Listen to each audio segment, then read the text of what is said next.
दोस्तों, जब कभी कोई इंसान बीमार होता है तब आपने मैक्सिमम केस में ये देखा होगा कि डॉक्टर उस इंसान का पहले ब्लड टेस्ट करवाते हैं। ब्लड टेस्ट में जो सबसे इम्पोर्टेंट टेस्ट होता है वो होता है हीमोग्लोबिन टेस्ट। हीमोग्लोबिन टेस्ट से हमारे शरीर में खून की स्थिति का पता चलता है। ऐसे में आपके भी दिमाग में कभी ना कभी ये सवाल आया होगा कि आखिर हीमोग्लोबिन क्या है और इसका टेस्ट क्यों किया जाता है। तो चलिए आज की इस वीडियो में 3D एनिमेशन की मदद से हीमोग्लोबिन के बारे में जानते हैं।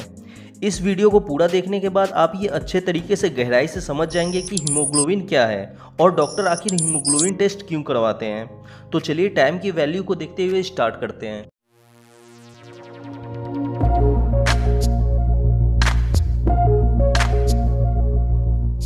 दोस्तों, हमारा खून 4 चीज़ों से मिलकर बना है: red blood cells, white blood cells, platelets और प्लाज्मा।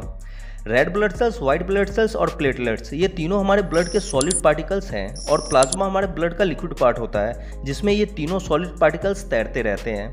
हमारा blood 55% plasma, 40% red blood cells और 5% व्हाइट ब्लड सेल्स और प्लेटलेट्स से मिलकर बना है। रेड ब्लड सेल्स हमारे खून का एक बहुत ही इंपॉर्टेंट पार्ट है। इसी की वजह से हमारे खून का कलर लाल दिखाई देता है।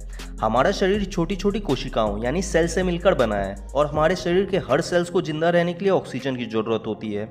रेड ब्लड सेल्स हमारे फेफड़ों से ऑक्सीजन को लेकर बॉडी के हर सेल्स तक पहुंचाने का काम करते हैं, जिससे हमारे बॉडी सेल्स जिंदा रहते हैं। जब किसी कारण से हमारे खून में रेड ब्लड सेल्स की कमी हो जाती है तब हमारे बॉडी सेल्स को अच्छे तरीके से ऑक्सीजन की पूर्ति नहीं हो पाती है, जिसकी वजह से शरीर में हमेशा कमजोरी और थकान जैसी स्थिति बनी रहती है। खून में रेड ब्लड सेल्स की कमी हो जाने को ही एनीमिया की बीमारी कहते हैं। अब यहाँ सवाल ये आता है कि आखिर हमारे रेड ब्लड सेल्स के अंदर ऐसा क्या होता है जो ऑक्सीजन को ढोने का काम करते हैं। तो इसका जवाब है हीमोग्लोबिन। हमारे रेड ब्लड सेल्स के अंदर बहुत सारे हीमोग्लोबिन मॉलिक्यूल होते हैं जो ऑक्सीजन को ढोने का काम करते हैं। जब हम एक हीमोग्लोबिन मॉलिक्यूल के अंदर देखेंगे तो हमें कुछ इस तरह का स्ट्रक्चर दिखाई देगा।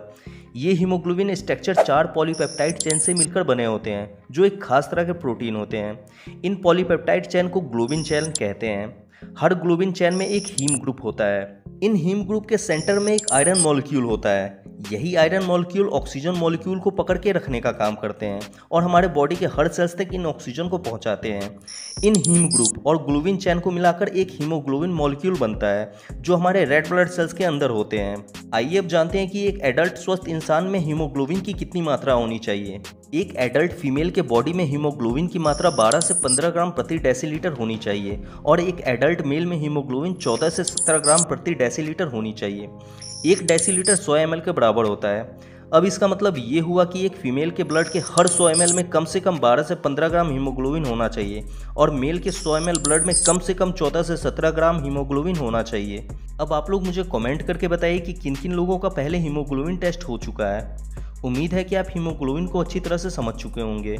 अगर आपको अभी भी इसमें कुछ समझ में नहीं आया है तो आप इंस्टाग्राम पर जुड़कर अपना कोई भी सवाल मुझसे पर्सनली पूछ सकते हैं। हमारे इंस्टाग्राम चैनल का लिंक नीचे डिस्क्रिप्शन में दिया गया है।